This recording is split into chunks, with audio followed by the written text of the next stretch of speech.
Wala nang maraming paligoy-ligoy pa, diretso sa punto na. Maiksi lang ang komentaryo, pero diretso sa punto. Maraming kuro-kuro, may tiwali, may totoo. Dito, sa puntong diretso tayo.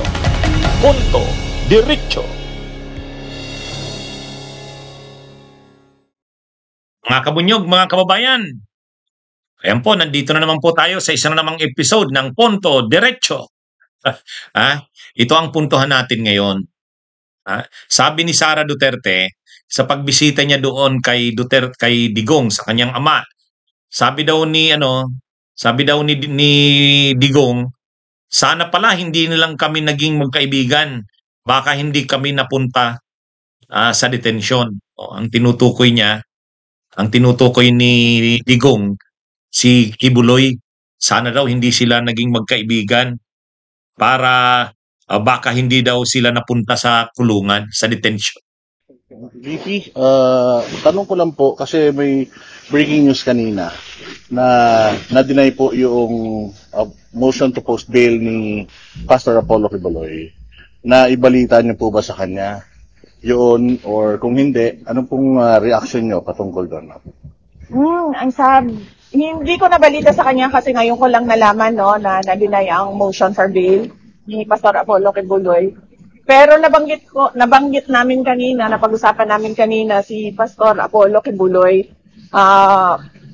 Pero as usual, yung kwentuhan namin tulad ng buhok ni Trillanes ay sabi niya na pareho daw sila ng palad ni Pastor Kibuloy, pareho daw sila ng kapalaran. Tapos sabi niya, sana pala hindi na lang kami naging magkaibigan, baka pa hindi kami napunta sa detention.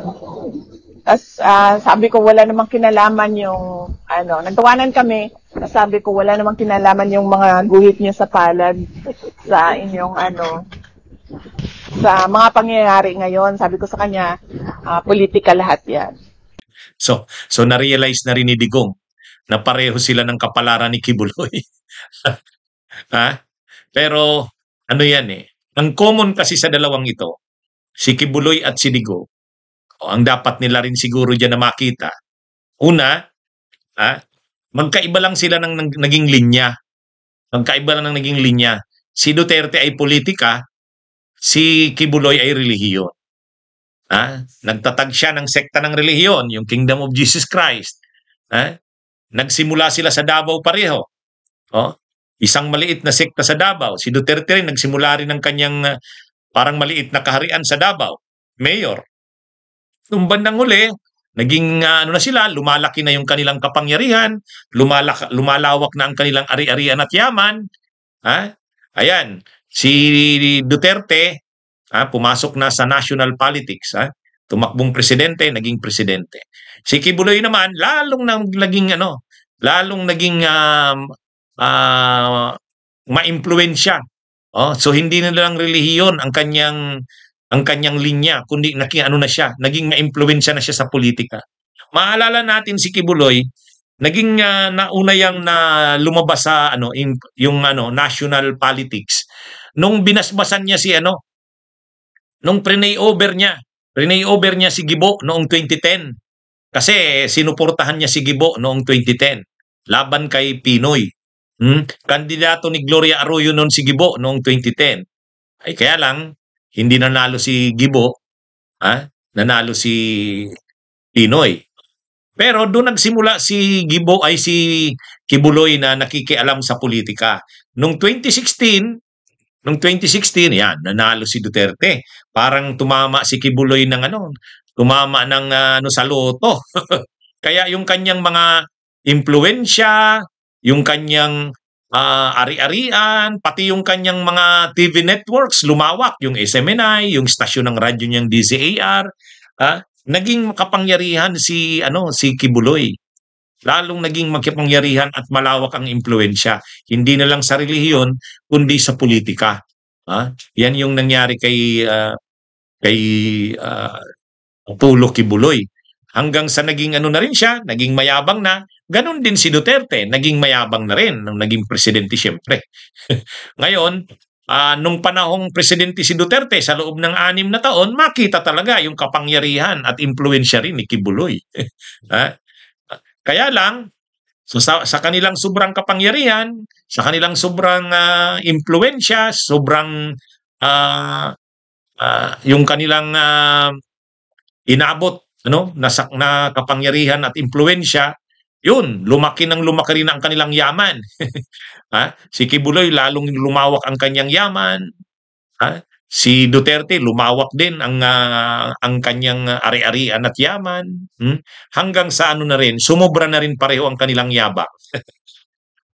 Sobrang yabang ni Kibuloy, sobrang yabang ni Duterte. Hanggang sa kala nila, halos wala ng katapusan ang kanilang kapangyarihan at impluwensya. Doon sila nagkamali. Kung gayon siguro yung tinatawag na nalasing sa kapangyarihan.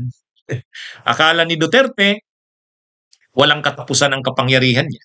Akala rin ni Kibuloy, akala niya nga, sineryoso niya yung niya na anak siya ng Diyos. Pag-aari niya ang sanlibutan. Ayan. Pero, ang hindi nila naisip, marami silang mga ginawa na pagdating ng panahon, maaari nilang pananagutan. Si Duterte, yung mga katiwalian, patayan, si Kibuloy naman, yung mga pang-aabuso sa mga bata, kababaihan, yung human trafficking, yung child abuse, yung paggamit ng relihiyon para sa pagpapayaman hanggang sa ibang bansa, ayun. Lumabas na yan. Hanggang sa kinasuhan na si Kibuloy sa Amerika, kinasuhan na rin sa Pilipinas. Pero akala ni Kibuloy noon, walang mangyayari sa mga kaso na yan. Katunayan, na-dismiss pa nga yan dahil ang mga prosecutor siyempre ng Davao, kontrolado nila. Si Duterte din, akala niya rin, wala yung mga ICC na yan. Kaya nga minumura pa ni Duterte, binabastos pa, ginagawang katatawanan ng ICC. Pero, ang hindi nila naisip, ang buhay ay weather lang. May panahong ikaw ay nasa taas, sobrang iyong kapangyarihan, pero may panahon na ikaw rin ay lalagapak. May panahon din na pagbabayaran mo ang lahat mong ginawa. At ito na yun. Ito na yun. Ngayon, ang sinasabi ni Duterte, sana raw hindi sila naging magkaibigan ni Kibuloy, baka pareho sila wala sa detention. Hindi yun. Ang dapat na naisip nyo, na dapat sana, yung inabot nilang katanyagan, yung inabot nilang na sila. Na nila yun. Kumbaga, yung inabot nilang kayamanan, dapat umabot na sa punto na okay na ito, tama na ito. Hindi. Ang nangyari sa kanila, talagang hindi totoo, hindi nila yung sinasabing moderate your greed. Lalo silang naging gahaman sa kapangyarihan at sa yaman. Okay, na-achieve nila ang kapangyarihan, na-achieve nila ang yaman. Pero paano naman yung pinaggagawa nilang mga krimen? Sasabihin nila, hindi totoo yan, mga yan. Pero pananagutan nila yan. Ngayon, nakakulong sila pareho. Hindi aakalain ni Kibuloy, mangyayari yan. Hindi akalain yan ni Duterte na mangyayari yan, madadala siya sa ICC. Hindi nila yan iniisip na mangyayari yan. Pero yun nga, God works in mysterious ways. Gumagawa ang Diyos ng paraan. Hindi mo na lang aasahan, pero bigla na lang darating yan. Yan ang pinaka-leksyon dyan. So, ngayon, nare-realize ni Duterte, pareho sila ng pinapuntahan ni Kibuloy. Pero sana na-realize nila yan, noon pa sana, naisip nila yan. Sabi nga ni Erap, ang buhay ay weather lang. Okay, mga kabunyog, mga kababayan, ito po ang ating Ponto Diretso. Bunyog, halikan na kasama ka. Bunyog, kapag buklod ay may pag-asa. Luzon, Visayas, Mindanao, isa ang pananaw. Sa bagong Pilipinas ang bunyog isisigaw. sumisigaw, Bunyog